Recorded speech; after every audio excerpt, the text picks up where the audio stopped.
জনগণের রাজনীতি নাকি রাজনীতির জনগণ? রাজনীতির আয়নায় কতটা প্রতিফলন জনগণের, তাদের অবস্থান কোথায়, সেই হিসাবটি বুঝতে যমুনা টেলিভিশনের রাজনীতির আয়োজন। পুরো সময় আপনাদের সাথে আছি আমি, তৌহিদ হোসেন।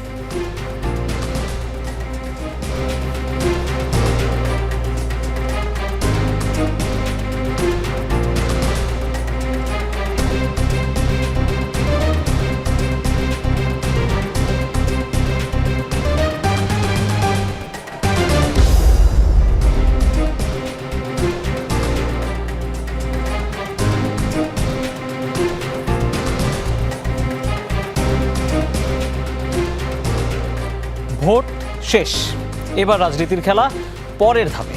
সবার চোখ মন্ত্রিসভায়, কে কোন পদে যাচ্ছেন, এগিয়ে থাকবেন তরুণ নাকি প্রবীণরা, আর তা নিয়ে চায়ের কাপে ঝড় উঠছে গত কয়েকদিন ধরে।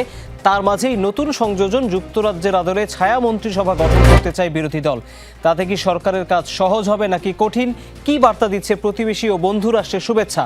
এই সব নিয়েই আমাদের আজকের আয়োজন, আর এই সব নিয়েই আমাদের সাথে আলোচনার জন্য তিনজন অতিথি যুক্ত হচ্ছেন। শুরুতেই আমি পরিচয় করে দিতে চাই তাদের সাথে। আমাদের সাথে এই মুহূর্তে যুক্ত হয়েছেন ঢাকা বিশ্ববিদ্যালয়ের রাষ্ট্রবিজ্ঞান বিভাগের অধ্যাপক ডক্টর সাব্বির আহমেদ, একই সাথে তিনি রাজনৈতিক বিশ্লেষক। আমরা অপেক্ষা করছি মোহাম্মদ সালাউদ্দিন আইয়ুবির জন্য, তিনি গাজীপুর ৪ আসনে নির্বাচিত সংসদ সদস্য, একই সাথে তিনি বাংলাদেশ ইসলামী ছাত্র শিবিরের সাবেক সভাপতি। এবং আমাদের সাথে যুক্ত হবেন এস এম জাহাঙ্গীর হোসেন, তিনি ঢাকা 18 আসনের নবনির্বাচিত সংসদ সদস্য এবং একই সাথে ঢাকা মহানগর উত্তর বিএনপির যুগ্ম আহ্বায়ক। আমরা তিনজনের কাছ থেকেই তাদের মতামত জানবো। আমি এই মুহূর্তে ডক্টর সাব্বির আহমেদ, আমি আপনাকে দিয়েই শুরু করতে চাই, নিশ্চয়ই আপনি আমার কথা শুনতে পাচ্ছেন। ডক্টর সাব্বির, আমরা বিভিন্ন সময় দেখলাম যে রাজনৈতিক চর্চায় কিছুটা নতুনত্বের আভাস দেখা গেল, যে একদিকে ভোট কারচুপির অভিযোগ আসছে, আরেকদিকে তারা মিষ্টি এবং ফুল নিয়ে এক রাজনৈতিক দলের প্রতিনিধি আরেকজনকে গিয়ে শুভেচ্ছা দিচ্ছেন, এটি একটি দিক। আবার শীর্ষ নেতারাও যখন একজন আরেকজনের সাথে দেখা করছেন, কিছুক্ষণ ধরেই এই ঘটনা চলছে, এই মুহূর্তে বাংলাদেশে এই ঘটনা চলছে, তখন আবার হামলা সংঘর্ষের অভিযোগও কিন্তু কম আসছে না। প্রশ্নটি হচ্ছে, আমরা আসলে কোন ধরনের রাজনৈতিক চর্চার কথা বলছি? আমরা আসলে, আপনি কোনো নতুনত্বের আভাস পাচ্ছেন কিনা?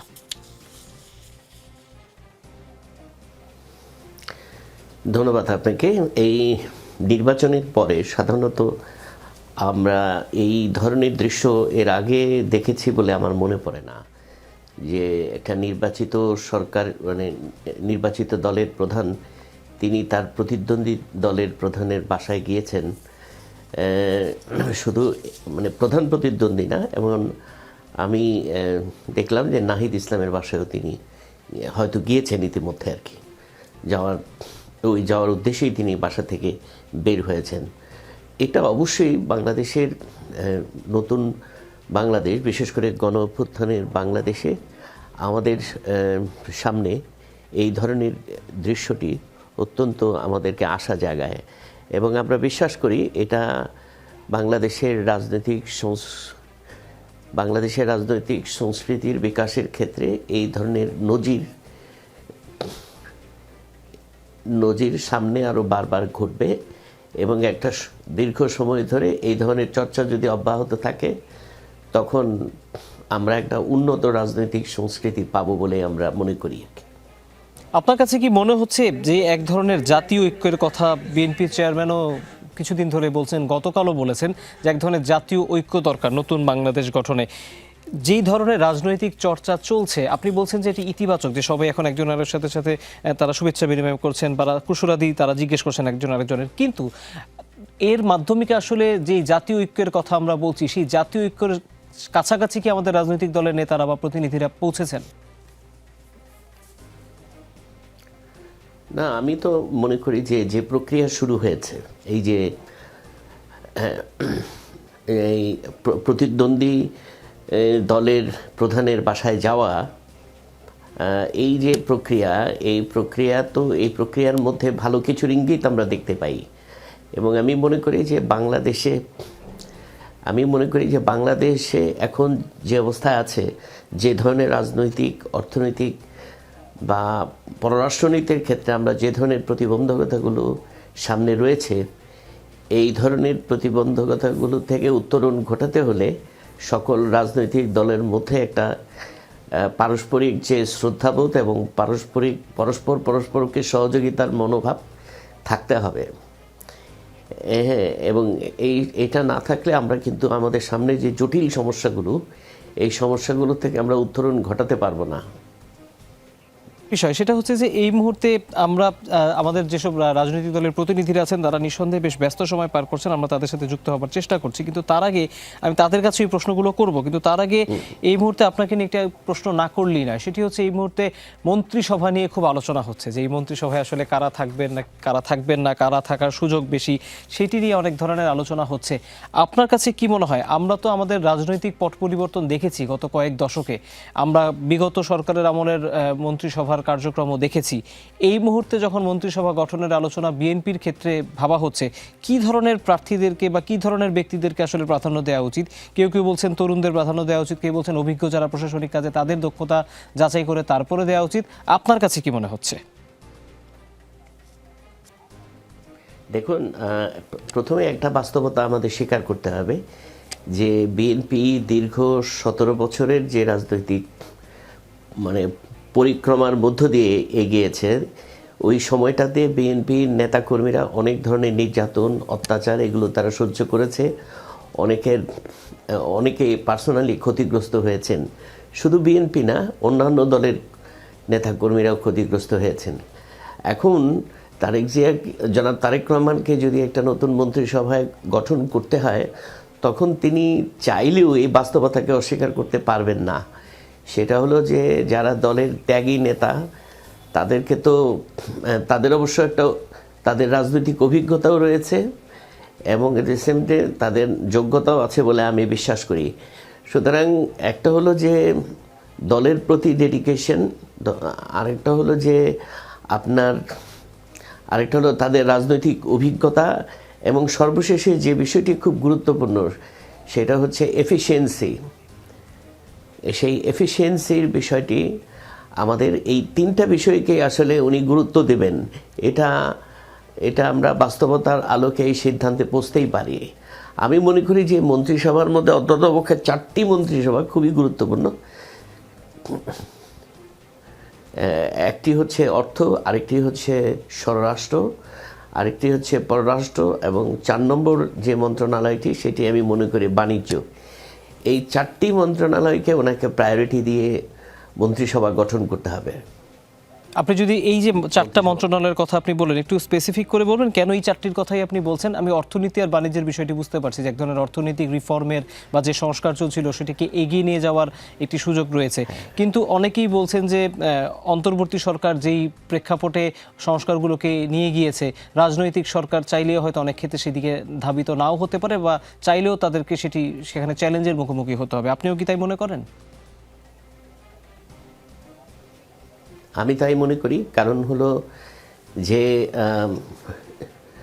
সংস্কার নিয়ে যে ঐক্যমত্যটা তৈরি হয়েছিল সেখানে একটা জটিলতা তো ছিলই। অনেকগুলো বিষয়ে আজকের যে ক্ষমতাসীন দল তাদের নোট অফ ডিসেন্ট ছিল। এখন এই বিষয়গুলো যখন সংসদে উত্থাপিত হবে, আমার মনে হয় যে সংসদে যারা নির্বাচিত প্রতিনিধি থাকবেন, তারা অবশ্যই এটা বলবেন যে এই সংস্কারের বিষয়ে যে ঐক্যমত হয়েছে এখানে আমাদের একটা মতামত থাকতেই হবে, এবং সেটা বলার তাদের রাইট আছে। ওকে, আরেকটি বিষয় সেটি হচ্ছে আপনি পররাষ্ট্র মন্ত্রণালয়ের গঠনের দিকে মনোযোগী হতে বললেন, যে পররাষ্ট্র মন্ত্রণালয়ে যাকে দায়িত্ব দেওয়া হবে তিনি বেশ গুরুত্বপূর্ণ ভূমিকা পালন করবেন। প্রশ্নটা হচ্ছে যে আমরা এই পররাষ্ট্র নীতি আগামীতে কেমন হতে পারে সেটি নিয়ে অনেক ধরনের প্রাক্কলন দেখতে পাচ্ছি।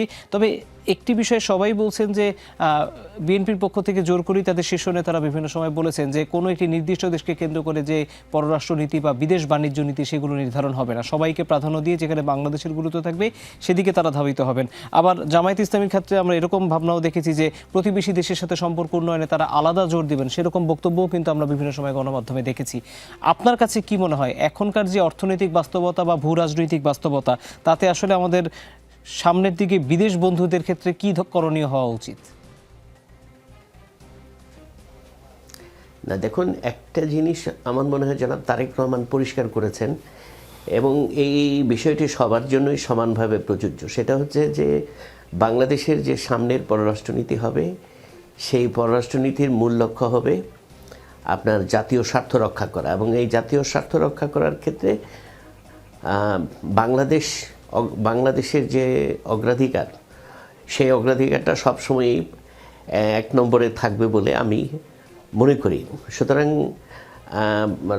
এবং যেহেতু আমরা এই ভারত যেহেতু আমাদের বৃহত্তর প্রতিবেশী এবং বাংলাদেশের জাতীয় স্বার্থের অনেক বিষয়ে ভারতের সাথে সুসম্পর্কের উপরে নির্ভর করে, সুতরাং ভারতের সাথে আমাদের সম্পর্ক তো অবশ্যই বন্ধুত্বপূর্ণ হতে হবে। এবং এট দ্য সেম টাইম আমরা অন্যান্য যে বৃহৎ শক্তি মার্কিন যুক্তরাষ্ট্র এবং চীন, সেই শক্তিগুলোর সাথেও আমাদের একটা ভারসাম্যপূর্ণ সম্পর্ক বজায় রাখতে হবে। এই ভারসাম্য ছাড়া আমরা যে লক্ষ্য নিয়ে অর্থনৈতিক উন্নয়ন করতে চাই সেই লক্ষ্য বাস্তবায়িত হবে না।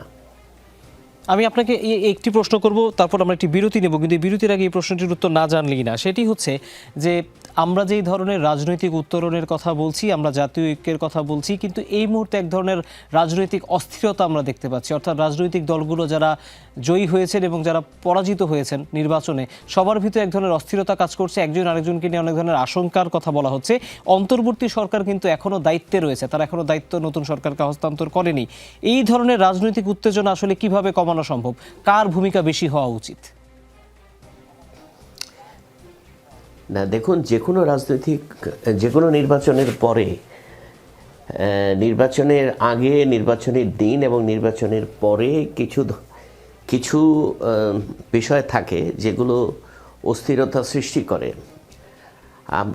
আমরা ইতিমধ্যেই দেখেছি যে 11 দলীয় জোট তারা নির্বাচন কমিশনে কিছু অভিযোগ জমা দিয়েছে। নিশ্চয়ই এটা বিধিতে আছে বলেই তারা সেখানে যাওয়ার সুযোগ পেয়েছে। But at the same time আমাদের মনে রাখা দরকার যে আমাদের বিভিন্ন প্রান্তিক অঞ্চলে যেন সহিংসতার মাত্রাটা এমন জায়গায় না যায় যে এমন একটা সুন্দর নির্বাচন যেন কলঙ্কিত না হয়। এই বিষয়টি যে মানে নির্বাচিত বৃহত্তর দল, বিশেষ করে বিএনপির উপরে দায়িত্বটা অনেক বেশি। তারা যেহেতু তাদের নেতা জনাব তারেক রহমান যেরকম দায়িত্বশীল আচরণ করছেন এবং তিনি প্রতিদ্বন্দ্বী নেতাদের সাথে দেখা করতে গেছেন, এর মধ্যে দিয়ে আমরা তার সদিচ্ছার একটা প্রকাশ দেখতে পাই। এবং তিনি দেশে যেন কোনো এই নির্বাচন পরবর্তী কোনো অস্থিরতা তৈরি না হয় সেই বিষয়টি তিনি গুরুত্ব দিয়ে বিবেচনা করবেন এবং প্রয়োজনে অন্যান্য যে সকল দল এই নির্বাচনে বিজয়ী হয়েছে তাদের নেতাদের সাথেও তিনি পরামর্শ করবেন। তার দলের বাইরে তিনি তাদের সাথেও পরামর্শ করতে পারেন। এবং আমি বিশ্বাস করি যে তিনি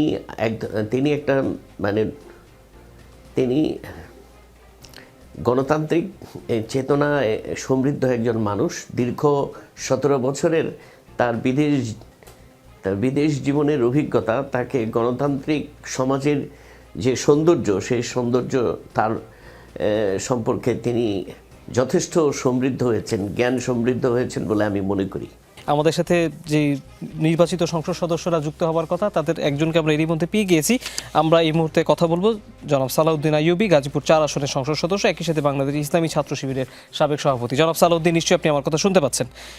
আমি একটি প্রশ্ন করছিলাম তখন বিশ্লেষকের সাথে আপনারা যুক্ত হবার আগে, সেটি হচ্ছে যে আমরা রাজনৈতিক চর্চায় বেশ কিছু নতুনত্ব দেখছিলাম। সেই নতুনত্বটা কি? আপনারা একজন আরেকজনকে ফুল দিয়ে বা মিষ্টি খাইয়ে শুভেচ্ছা জানাচ্ছেন, আপনারা একজন আরেকজনের সাথে কুশল বিনিময় করছেন, আপনাদের শীর্ষ নেতারা একজন আরেকজনের সাথে দেখা করছেন।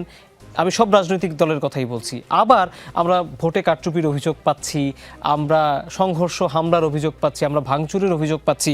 আপনারা আসলে আমাদের কি ধরনের রাজনৈতিক সম্পর্কের আভাস দিচ্ছেন? এটি আমার কাছে স্পষ্ট না, একটু যদি স্পষ্ট করতেন।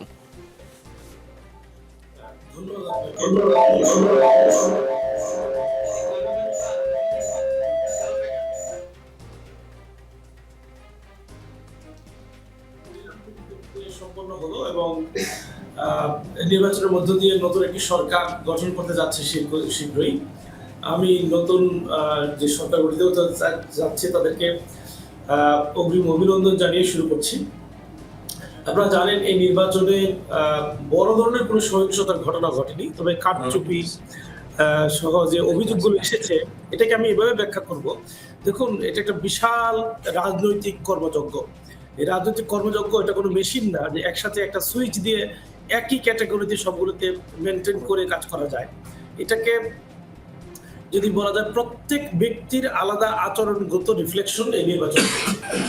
এই নির্বাচনের দিন আমাদের এখানে 122টা কেন্দ্র, 122টা কেন্দ্রের মধ্যে প্রায় 40-এর কাছাকাছি কেন্দ্রে আমি বা আমরা যাওয়ার চেষ্টা করেছি।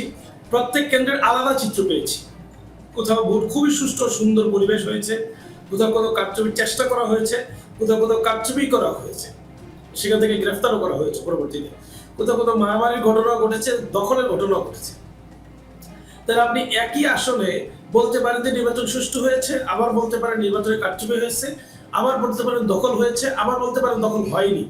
সামগ্রিকভাবে 300 আসনের প্রায় 1.5 লক্ষের বেশি কেন্দ্র, এই সব মিলে যে চিত্রটাই রাজনৈতিক ব্যক্তিবর্গ তাদের বক্তব্যের মধ্যে দিয়ে তুলে ধরার চেষ্টা করছেন। আর নির্বাচনের পরে ফলাফল পাওয়ার পরে প্রত্যেকের মধ্যে যে সৌজন্যতা স্বাভাবিকভাবেই থাকা উচিত।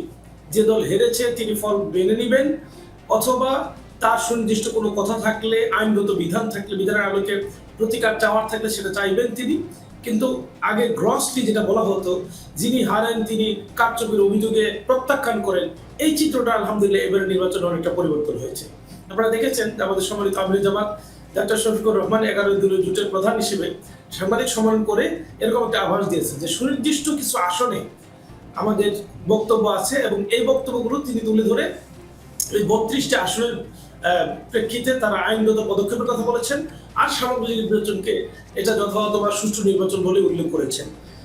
পাশাপাশি সকল রাজনৈতিক দল ঐক্যবদ্ধভাবে দেশের জন্য কাজ করবে বলে উদ্যোগ নেওয়ার অংশ হিসেবে ইতিমধ্যে আলহামদুলিল্লাহ বাংলাদেশ জামায়াত ইসলামী সম্মানিত আমির ডাক্তার শফিকুর রহমান সহ রাজনৈতিক নেতৃবৃন্দ প্রত্যেকের সাথে প্রত্যেকে দেখা সাক্ষাৎ করেছেন। আমি আমার আসনের যিনি প্রতিনিধি প্রার্থী ছিলেন, প্রার্থীর এজেন্ট ছিলেন, সব দলীয় প্রধান বা সদস্য সচিব যারা আছেন ও সংশ্লিষ্ট উপজেলা জেলা, তাদের সাথে আমি দেখা করেছি, তাদের সহযোগিতা চেয়েছি।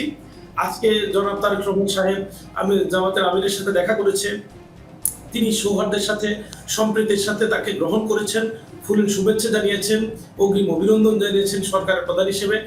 এই যে পারস্পরিক একটা মোয়ামেলাত, আমি বলবো আচরণগত সৌন্দর্য, এটা মনে করি রাজনীতিতে থাকা উচিত। তাছাড়া দেখা যায় কি যে আমি ধানের শীষে ভোট দিলাম, এই জন্য অপর পক্ষ আমাকে এমন ভাবে ঘায়েল করে যেন আমি তার শত্রু, অথচ এই ভোটটা যেদিন ভোট দেওয়া হয় সেদিনই শেষ হয়ে যায়। এই চিত্রটা যেন না থাকে। খুব স্বাভাবিকভাবে আমাদের প্রত্যাশা ভোটের রাজনীতির জায়গাটা যেদিন ভোট প্রদান করা হবে তার মধ্যেই সীমাবদ্ধ রেখে পরবর্তী দিন থেকে সবাই মিলেমিশে ঐক্যবদ্ধভাবে পথ চলতে থাকবে, এটাই হওয়া উচিত। এটা যদি না হয় তাহলে আসলে নির্বাচনটাই আমি মনে করি সামাজিক একটা অবক্ষয়ের কারণ হয়ে দাঁড়ায়, সামাজিক সংস্কৃতি নষ্টের একটা কারণ হয়ে দাঁড়ায়, সামাজিকভাবে ঐক্যবদ্ধ সমাজের যে চিত্র সেটাকে বিভাজিত চিত্রের পরিবর্তন দিকে নিয়ে যায়। অনেক ক্ষেত্রে এটা মানে গৃহযুদ্ধের দিকেও দেশকে ঠেলে দেয়। এজন্য চলা হওয়া উচিত সবাই মিলেমিশে, যে কোনো পরিস্থিতিতে একসাথে থাকবো। হ্যাঁ, সবাই সবার যুক্তি উপস্থাপন করবে, সবার পলিসির যে ডিবেট সেটা তার মতো সে করবে। পলিসি ডিবেটে গিয়ে দেশের মানুষ জনগণ তার ডিবেটটাকে অ্যাকসেপ্ট করছে কি করছে না সেটার উপর সবাই যার যার জায়গায় পলিসি উপস্থাপন করবে, ট্যাকটিক্স উপস্থাপন করবে, যুক্তি উপস্থাপন করবে। যুক্তি উপস্থাপনের প্রেক্ষিতে মানুষ গ্রহণ করবে কি করবে না এটা তাদের বিষয়, রিফ্লেকশনটা হবে ভোটের প্রেক্ষিতে। কিন্তু এখন দেখা যায় যে অনেক ক্ষেত্রে এরকম ঘটনা ঘটেছে, কেন তুমি এই মার্কায় ভোট দিলে সুতরাং তোমাকে এই এলাকায় থাকতে দিব না, যেহেতু আমি বিজয়ী হয়েছি, পরাজিত, তোমার জীবন থেকে তোমাকে দায়ী করে দিব, তোমার এলাকা থেকে আমি দায়ী করে দিব। এই চিত্রটা পরিবর্তন হতে শুরু করেছে। আমি আশাবাদী উন্নত দেশগুলোর মতো যখনই নির্বাচন হবে, নির্বাচনের ফলাফলের সাথে সাথে বিরোধী দল অথবা পরাজিত দল নিঃসন্দেহে এটাকে মেনে নিয়ে এই দেশের চিত্রকে পরিবর্তনের জন্য ঐক্যবদ্ধ কাজ করবে বলে আমি বিশ্বাস করি। সর্বশেষ যেটা বলতে চাই যে আজকে নতুন ইতিহাস রচিত হলো, যিনি সম্ভাব্য প্রধানমন্ত্রী হতে যাচ্ছেন এবং যিনি সম্ভাব্য বিরোধী দলীয় প্রধান নেতা হতে যাচ্ছেন, এই দুইজন একই টেবিলে হাস্যোজ্জ্বল যে চিত্র প্রকাশ করেছেন। এবং আমি দেখেছি জামাত ইসলামীর পেজ থেকে এটা যখন আপলোড দেওয়া হয়েছে, কয়েক লক্ষ মানুষ এটাতে সমর্থন জানিয়ে এই মানুষের যে মনোবাসনা সেটা ব্যক্ত করেছেন। অর্থাৎ এই যে চিত্র রচিত হলো, এটা আমরা গত নির্বাচনগুলিতে গত 54 বছরে দেখেছি, যিনি বিরোধী দলীয় নেতা বা নেত্রী থাকেন তার সাথে যিনি বিরোধী দলীয় প্রধান থাকেন তার সাথে সরকার প্রধানের এত তিক্ত ভাব থাকে, একজন একজনের চেহারা দেখতে চাইতো না, একজন আরেকজনের সাথে বসতে চাইতো না, একজন আরেকজনের কথা শুনতে চাইতো না। এই চিত্রটা আমি মনে করি এই চিত্রটা বদলাতে শুরু করেছে নিঃসন্দেহে। আমরা একটু এস এম জাহাঙ্গীরের মন্তব্য জেনে আসি। জনাব এস এম জাহাঙ্গীর, জনাব সালাউদ্দিন আইয়ুবী বলছেন যে এখনকার যে রাজনৈতিক চর্চা বা বাস্তবতা, সেই সৌন্দর্যের জায়গাটি আস্তে আস্তে তৈরি হচ্ছে। মাঠের বাস্তবতা 11 দলীয় জোটের সাথে আপনারা আসলে একই রকম দেখেন কিনা? আরেকটি প্রশ্ন হচ্ছে, তারা বিভিন্ন সময় আপনারা যখন থেকে বেশি আসন পেলেন এবং আপনারা সরকার গঠনের প্রস্তুতি নিচ্ছেন, তারা কিন্তু নির্বাচনের সময় এবং নির্বাচনের পর থেকেই 11 দলীয় জোট থেকে অভিযোগ করা হচ্ছিল যে নানা ধরনের ভোট কারচুপির অভিযোগ, সংঘর্ষের অভিযোগ, হামলার অভিযোগ, নির্যাতনের অভিযোগ আমরা শুনেছি। প্রশ্নটি হচ্ছে, এসব প্রসঙ্গকে বা এসব অভিযোগকে আপনারা আসলে দল হিসেবে খতিয়ে দেখেছেন কিনা, নাকি এগুলোকে আপনাদের নিছক অভিযোগই মনে হচ্ছে, এগুলোকে আপনারা আসলে খুব বেশি গুরুত্ব দেননি?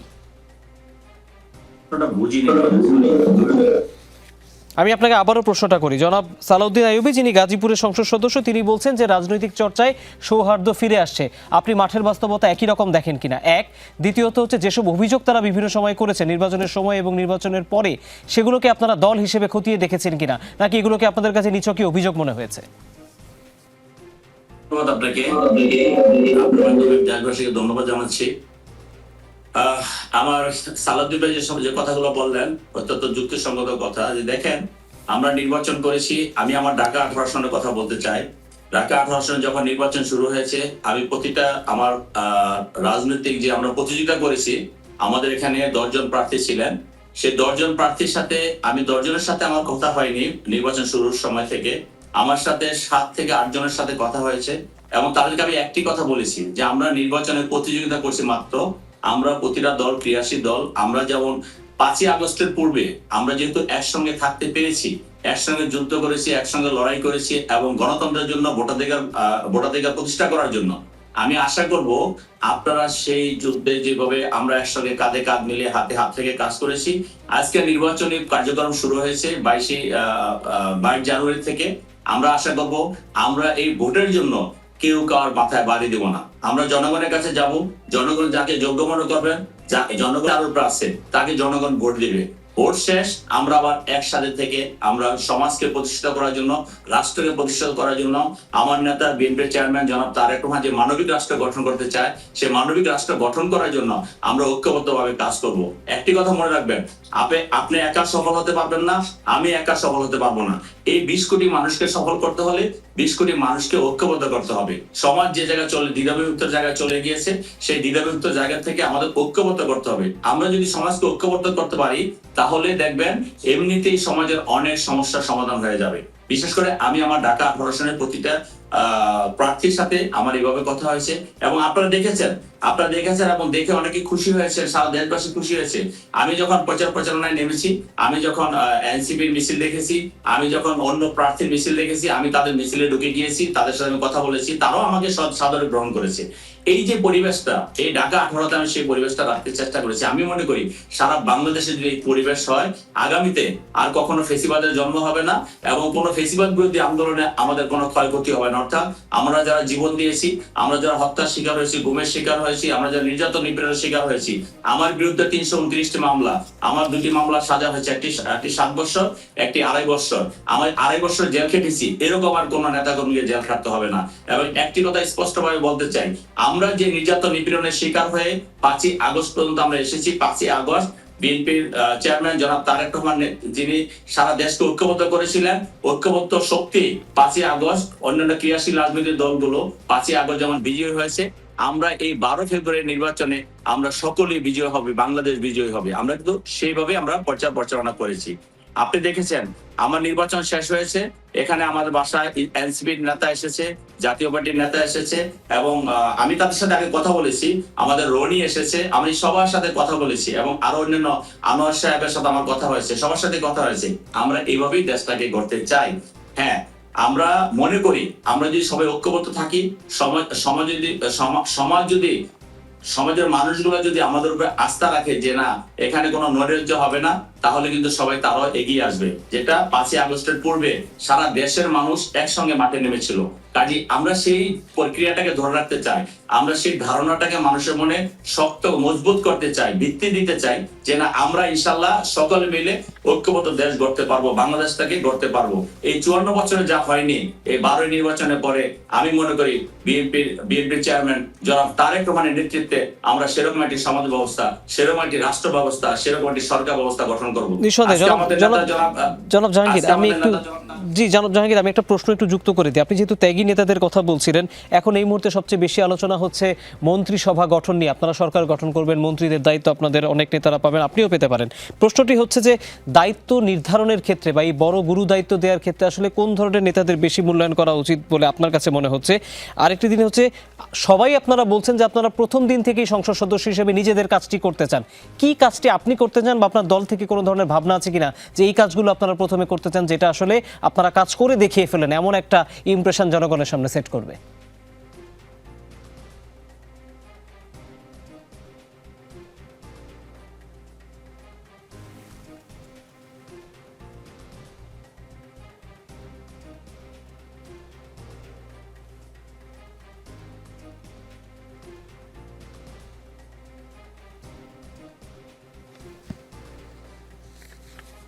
আমি আসলে ওই কথাগুলো আমি শেষ করতে পারিনি, তারপর আমি বলবো যে আমরা ঐক্যবদ্ধভাবে দেশের কল্যাণে, জনগণের কল্যাণে, সমাজের কল্যাণে আমরা কাজ করে যাব। আর আপনি যে প্রশ্নটি এখন করলেন, যদিও আমি আপনার প্রশ্নটা পুরোপুরি বুঝিনি, আমার এখানে একটু সাউন্ডের ডিস্টার্ব ছিল, তারপর আমি বলবো যে নতুন যে মন্ত্রী পরিষদ হচ্ছে, এই মন্ত্রী পরিষদ আমি বিশ্বাস করি আমাদের নেতা বিএনপি চেয়ারম্যান জনাব তারেক রহমান যে যে সেক্টরে যে সমস্ত এক্সপার্ট মানুষগুলো আছেন, যে যে সেক্টরে যে সমস্ত মানুষ অতীতে সফল হয়েছেন, যে যে সেক্টরে আমরা আশা করি এবং সেই সেক্টর সম্বন্ধে সম্পূর্ণ ওয়াকিবহাল, সেই সেক্টর ভিত্তিক আলোচনা করে সেক্টর ভিত্তিক মানুষগুলাকে সেই সমস্ত মন্ত্রণালয়ের দায়িত্ব দেওয়া হবে।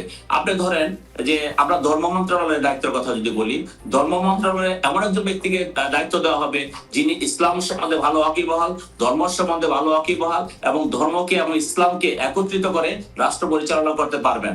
এখন স্বাভাবিক কারণে একজন যিনি ইসলাম সম্বন্ধে কম জানেন তাকে সেখানে দেওয়া হবে না। আমি জাস্ট ছোট্ট একটা এক্সাম্পল দিলাম। এইভাবে আমরা প্রতিটা সেক্টর ভিত্তিক আমরা কাজ করে যাব এবং আমি আশা করবো আপনারা মন্ত্রী পরিষদ দেখার পরে আপনারা বুঝতে পারবেন যে তারেক রহমান যে একটি কথা বলেছেন, তারেক রহমান সাহেব আমাদের 25শে ডিসেম্বর বাংলাদেশে এসেছেন এবং তিনি কিন্তু একটি বক্তব্য দিয়েছেন, we have a plan for the people for the country. So আমি মনে করি ওনার প্ল্যান অনুযায়ী আমাদের সহযোগিতা নিয়ে, অর্থাৎ আমাদের যে পার্টিগত সহযোগিতা এবং আপনাদের সাধারণ মানুষের জনগণের সহযোগিতা নিয়ে উনি যে প্ল্যান করেছেন, সেই প্ল্যান জনকল্যাণে করেছেন, সেই প্ল্যান আগামী দিনে একটি কার্যকরী রাষ্ট্র পরিচালনার জন্য সেই প্ল্যান করবেন। আগামী দিনে জনগণের কল্যাণের জন্য যে কাজগুলো করা যায় সেভাবে তিনি প্ল্যান করেছেন এবং মন্ত্রিসভা দেখলে আপনারা সন্তুষ্ট হবেন এবং সেরকম প্ল্যান অনুযায়ী আশা করি কাজ করবে। আর আমাকে যে প্রশ্নটা করেছেন ঢাকা 18-তে আমি কি কাজ করব, আমি গত 30 বছর ঢাকা 18-তে আমি কাজ করি, ঢাকা আসলে জনগণের সাথে আমার সম্পৃক্ততা আছে। আমি মনে করি কোনটা ফার্স্ট প্রায়োরিটি হবে সেটা জনগণ নির্ধারণ করবে। আমরা আগামী 22 দিন ইনশাল্লাহ যখন শপথ হবে, শপথের পরে আমি আবার জনগণের কাছে ফিরে যাব, জনগণের সাথে আলোচনা করব, আলোচনা করে যেটা প্রায়োরিটি বেসিসে যে কাজটা তারা করতে বলবে সেই কাজটা করবে। তবে হ্যাঁ, এখানে অনেকগুলো প্রবলেম আছে, যে প্রবলেমগুলো সৃষ্টি করেছে অতীতে 17 বছর যেহেতু এখানে কোনো উন্নয়ন হয়নি, ডেভেলপমেন্ট হয়নি, জনকল্যাণে কোনো কাজ হয়নি, এখানে অনেকগুলো অকল্যাণ জড়িত আছে। সেই অকল্যাণগুলো দূর করে সমাজে আমার প্রথম কাজ। প্রথমত ধরেন এখানে আমরা সেবামূলক প্রতিষ্ঠানগুলোতে আমরা বিল দিচ্ছি অথচ আমরা সেবা পাচ্ছি না, আমরা কর দিচ্ছি অথচ সিটি কর্পোরেশনের কোনো সেবা আমরা সেখানে যে সেবাটা পাওয়া দরকার সেটা আমরা পাচ্ছি না। এগুলোর সাথে সমন্বয় করে আমাদের সেবাটাকে নিশ্চিত করতে হবে, জনগণের সেবাটাকে নিশ্চিত করতে হবে। পাশাপাশি আমাদের এখানে যানজটের একটি সমস্যা আছে, এখানে আপনার মাদকের সমস্যা আছে, এখানে আমার এই এলাকায় জলাবদ্ধতার সমস্যা আছে, এই ধরনের অনেক ধরনের প্রবলেম আছে। যেমন অনেক মহিলা, সেদিন আমি যখন ভোট দিতে গেলাম, অনেক মহিলা বললো যে বাবা আমি তো বিল দিচ্ছি কিন্তু গ্যাস পাচ্ছি না।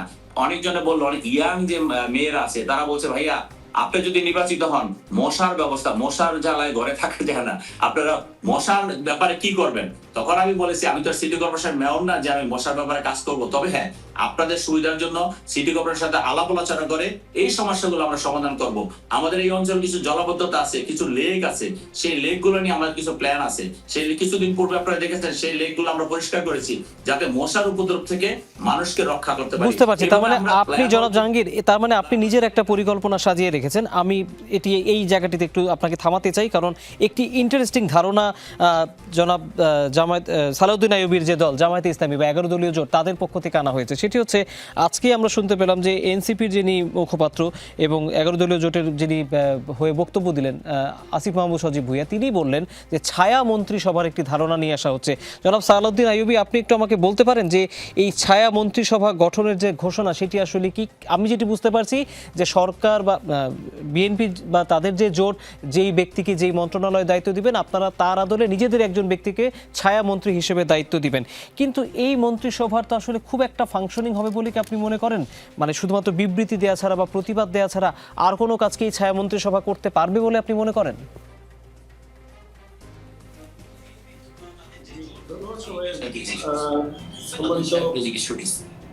জাহাঙ্গীর ভাই সহ যারা শুনছেন সবাইকে ধন্যবাদ। আপনি হয়তো আমাদের আসিফ ভাইয়ের যে বিষয়টা বলেছেন, এটা পৃথিবীর বিভিন্ন দেশে এই ছায়া মন্ত্রিসভার মডেলটা রয়েছে, বিশেষ করে ব্রিটেন সহ বেশ কয়েকটি দেশে এই মন্ত্রিসভার মডেলটা রয়েছে। মূলত যিনি মন্ত্রী হিসেবে দায়িত্ব পালন করেন তাকে সহযোগিতা করাই হলো তাদের কাজ থাকে, পলিসিগত জায়গা থেকে সহযোগিতা করা, প্র্যাকটিক্যালি এই সময় চিত্রটা কি সেই চিত্রটা তুলে ধরা, সে আলোকে কি কর্মসূচি হাতে নেওয়া যেতে পারে সেই কর্মসূচিগুলোকে একবারে হাতে কলমে ধরিয়ে দেওয়া, দেখিয়ে দেওয়া কাজগুলো সাধারণত করে থাকে। এই কাজগুলো সাধারণত ছায়া মন্ত্রিসভা না হলেও আমরা দেখি অনেক সময় পত্রিকায় সম্পাদকীয়তে প্রয়োজনীয় ইস্যুগুলোকে সামনে নিয়ে আসা হয়, খোলা চিঠির মাধ্যমে প্রয়োজনীয় ইস্যুগুলোকে সামনে নিয়ে আসা হয়, কখনো কখনো বিরোধী দল আন্দোলনের মাধ্যমে সরকার দলের কাছে চিত্রগুলো বিষয়গুলো জনগণের প্রত্যাশাগুলোকে তুলে ধরার চেষ্টা করে। অনেক সময় আপনাদের টেলিভিশন ও বিভিন্ন প্রতিবেদনের মধ্য দিয়ে জনগণের প্রত্যাশাটাকে এখানে তুলে ধরার চেষ্টা করে। এইরকমই একটি কাজ ছায়া মন্ত্রিসভার মধ্য দিয়ে সাধারণত হয়ে থাকে এবং এটা আমি মনে করি বেশ কার্যকরী একটি আইডিয়া। যদি সেটাকে অ্যাফোর্ড করতে পারে, যদি সেটাকে অ্যাকোমোডেট করতে পারে যিনি মন্ত্রিসভায় থাকবেন। অ্যাকোমোডেট এবং অ্যাফোর্ডেশনের ইস্যুটা খুব জটিল আসলে। তখন বাংলাদেশে সবচেয়ে সহজ হলো সাজেশন দেওয়া এবং সবচেয়ে কঠিন হলো সাজেশনটা মেনে নেওয়া। এটা সাধারণত করা হয় না। যখন বিরোধী দল থেকে বা ভিন্ন প্ল্যাটফর্ম থেকে কোনো ইস্যু আসে, অনেক সময় আমরা দেখি টিআইবি দুর্নীতির ইস্যুগুলোকে সামনে নিয়ে আসে, কিন্তু যুগ যুগ ধরে এই পরামর্শ দিয়ে যাচ্ছে টিআইবি, বাট এই সাজেশনগুলো কোনো সরকার কার্যকর করে দুর্নীতিকে হ্রাস করেছে এটা আমরা চিত্রটা আমি এখন পর্যন্ত দেখিনি। এই যে মাদকের কথা জাহাঙ্গীর ভাই বললেন, মাদক ইস্যুটা দেশকে ধ্বংস করে দিচ্ছে, কে না জানে।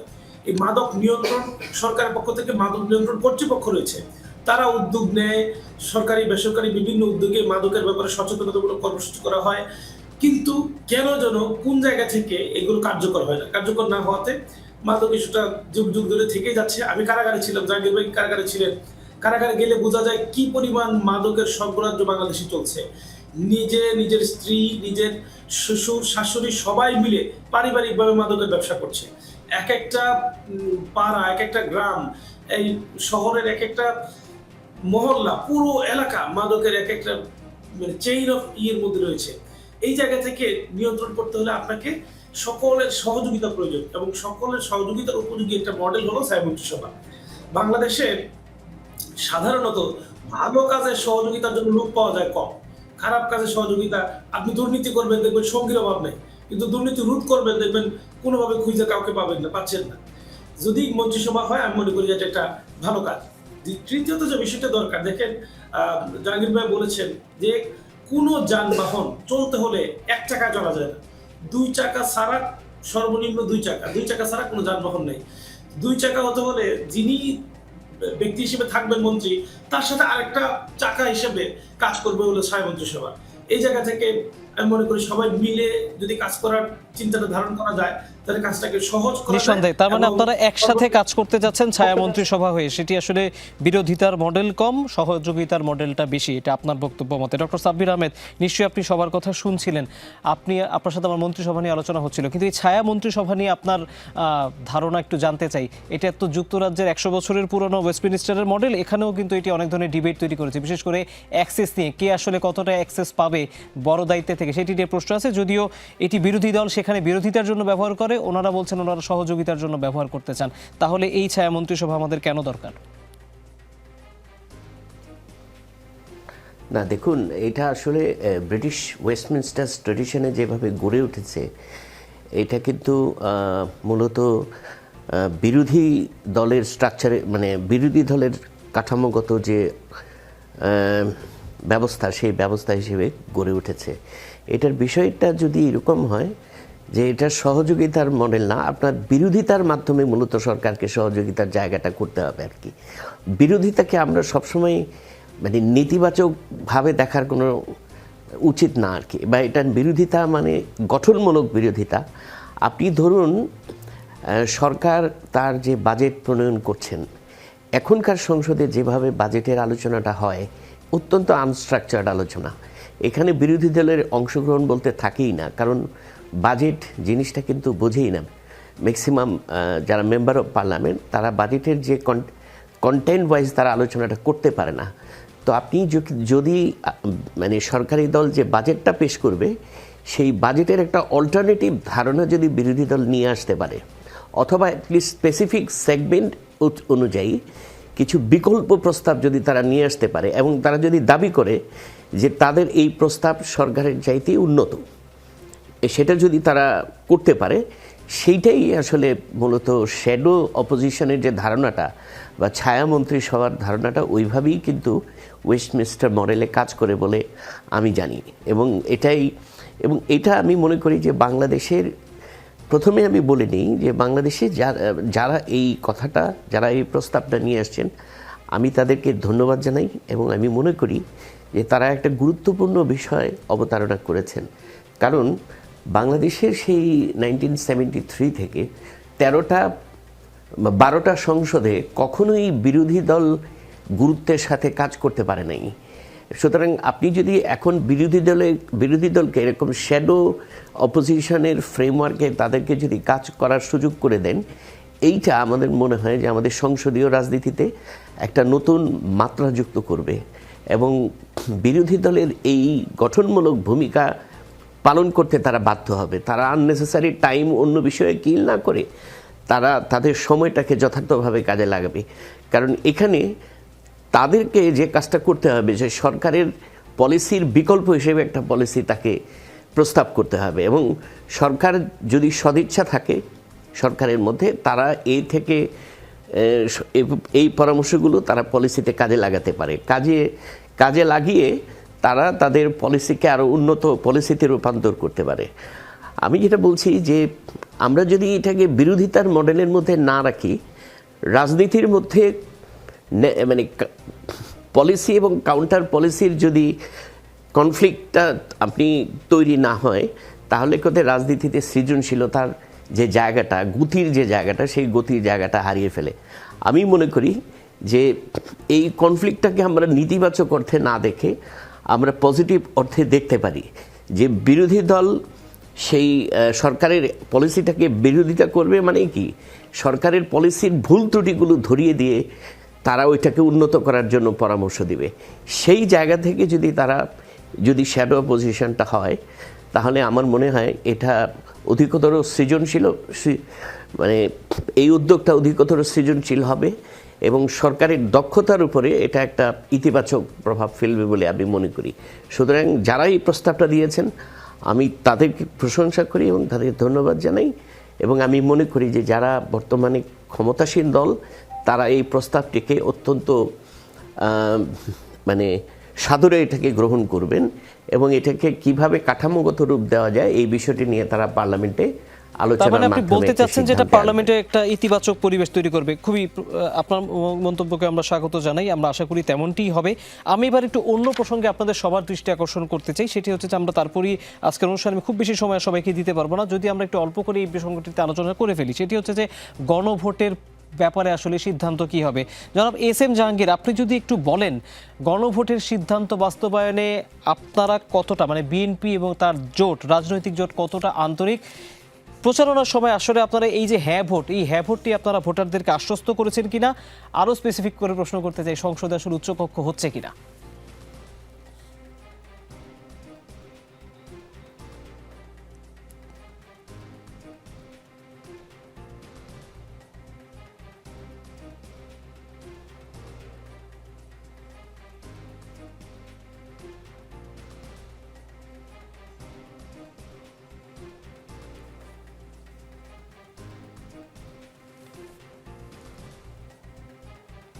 আপনারা দেখেছেন আমরা যখন প্রচার প্রচারণা শুরু করেছি, আমরা কিন্তু অনেক আগে থেকেই আমাদের পার্টির সিদ্ধান্ত অনুযায়ী আমরা হ্যাঁ ভোটের পক্ষে ছিলাম এবং হ্যাঁ ভোটের পক্ষে আমরা প্রচার প্রচারণা করেছি।